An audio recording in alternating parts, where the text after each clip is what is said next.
many people didn't realize, however, was that behind the scenes, Nike's investment in her was growing just as rapidly as her on-court success. What started as a single custom accessory soon evolved into something much bigger, a full limited edition collection, capped off by an exclusive visit to Nike's headquarters, all within the span of less than 8 months. Then, the tennis world finally caught a glimpse of what Nike had been building, and the reaction was explosive, rippling across every corner of social media. While much of the WTA ecosystem continued to talk about Alex Eala in future tense, a player to watch, a rising prospect, someone who might dominate someday, Nike appeared to completely reject that narrative. Instead of waiting, they acted. At a time when the broader tennis establishment was still hesitant, Nike took a bold step by collaborating with a Manila-based artist to design a custom Sampaguita t-shirt, a tribute to the Philippines' national flower. The shirt was released as a limited edition piece, available only in the Philippines, and reportedly sold out almost instantly, without any global marketing push. The response from fans was immediate and overwhelming. Filipino supporters flooded social media with pride and excitement, many of them already declaring Alex Eala as Nike's next global it girl. Here's a rewritten, smoother, and slightly more expanded version of your paragraph. The gap between how the tennis industry categorized Alex Eala and how the market actually responded quickly turned into a canyon.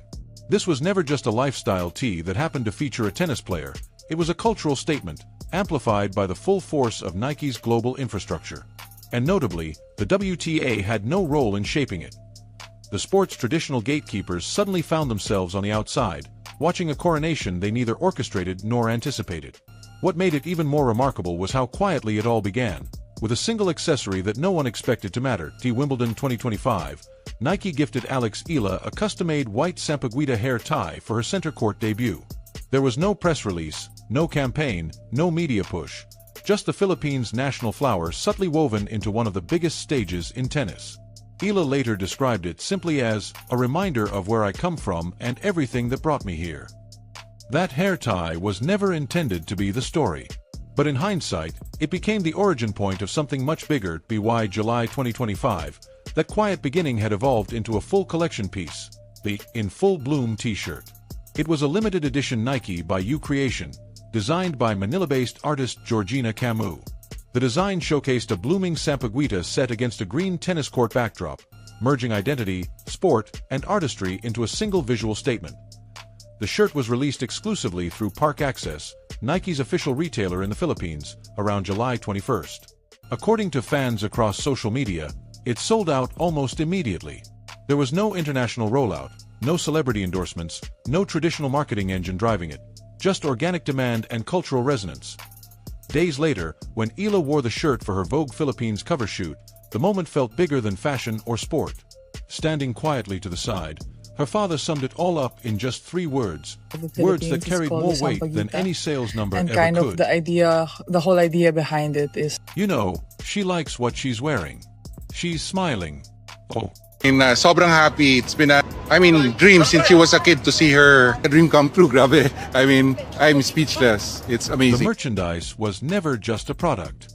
It was identity, worn across her chest and printed on a magazine cover for an entire nation to see. What Nike created wasn't simply apparel. It was a reflection of heritage, pride, and presence, elevated onto a global stage. By February 2026, that identity had evolved into something even bigger, something tangible. It had become architecture. On Monday, Alex Eala was still training, focused on her preparation for Indian Wells. Just a few days later, by Thursday, she found herself in Beaverton, Oregon, walking through Nike's global headquarters. There, she passed towering walls covered with murals of her own career, stood beside the Sampaguita shirt displayed like a museum piece, and received special edition shoes crafted specifically for her. This wasn't a routine brand visit or a staged photo opportunity. Nike didn't just host her, they embedded her into the physical fabric of the campus itself. This is the same campus where the brand quietly decides who represents its future, who carries its identity forward on a global scale. Every detail of that visit told a clear story. None of this was accidental. None of it was sudden. This had always been the direction of her trajectory. The hair tie was never a one-off gesture. It was the opening chapter of a much larger narrative. And as all of this unfolded off the court, the results on the court followed in perfect sync. At Indian Wells, Eala delivered another statement performance, defeating Coco Gauff 6-2 before Gauff was forced to retire early in the second set, with the score at 0-2. It wasn't just momentum anymore. It was alignment between performance, identity, and global recognition. At Miami, she showed the same resilience that had begun to define her rise, battling back from a set down against Laura Siegemund before taking control, then dispatching Magda Linette 6-3, 7-6 to secure her place in the round of 16. With that run, her ranking climbed to a career-high number 29 in the world. It wasn't just progress, it was perfect timing. Her competitive credibility and her commercial coronation were arriving simultaneously, each reinforcing the other with every match won and every piece of merchandise released. Performance and presence were no longer separate lanes, they were moving in lockstep. During a Miami press conference, when reporters asked Eala about her growing partnership with Nike and whether custom on-court kits could be next, her response came without hesitation. She said she would love it. It was a simple answer, but it carried weight. A 20-year-old looking directly at her future and signaling that she's ready to step into it. And for those who recognized what that Sampaguita hair tie represented the very first time it appeared on center court, before the t-shirt, before the headquarters visit, before the magazine cover, none of this came as a surprise. The signs were always there. Some just saw them earlier than others. Because this was never random. The collaboration behind it tells that story clearly. Georgina Camus was not just another freelance designer pulled from a database. She is a Manila-based artist, deliberately chosen by Nike to translate the cultural depth of a national symbol into wearable design. That task required more than creativity. It demanded an understanding of what the Sampaguita represents to over 100 million Filipinos. Camus described the piece in her own words. It was a symbol of discipline, courage, and full-circle growth, designed to inspire the next generation to bloom in their own time. And that's what makes this moment historic. No player in WTA history has ever had a custom Nike merchandise piece rooted in their national flower, designed by an artist from their own home country. Nike didn't outsource this project or treat it as a generic campaign. They built it with intention, from the ground up, culture first, athlete second, and global impact as the result. More importantly, they embedded it directly into the culture it was meant to honor, rather than projecting it from the outside. Nike's escalating commitment to Alex Eala is not just an isolated sponsorship decision, it's a signal. A signal that the commercial center of gravity in women's tennis is beginning to shift. For years, Southeast Asian markets were overlooked by the sport's traditional power structure, dominated by Europe and North America. Now, that assumption has been challenged. Without a single billboard in New York or London, without a global advertising push, a locally released product sold out purely on cultural connection and national pride. That alone changed the conversation. And the timing couldn't be more significant. The 2026 clay season is just weeks away. Roland Garros arrives in May.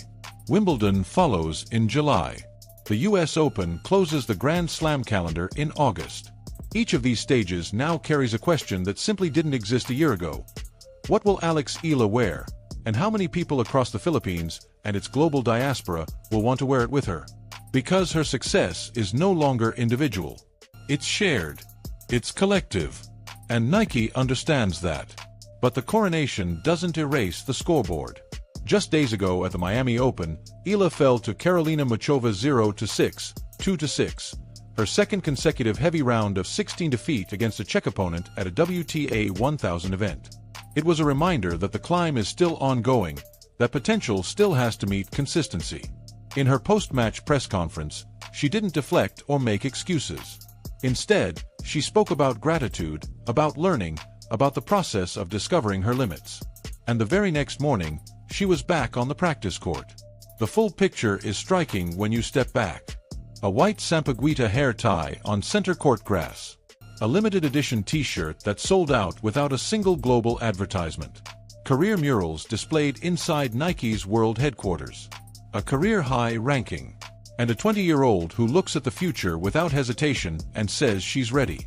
What Nike has constructed around Alex Eala is not just a sponsorship package. It's something much bigger. It's the formal recognition that one player can carry the pride of an entire nation onto every court she steps on, and move culture and product at the same time. This is no longer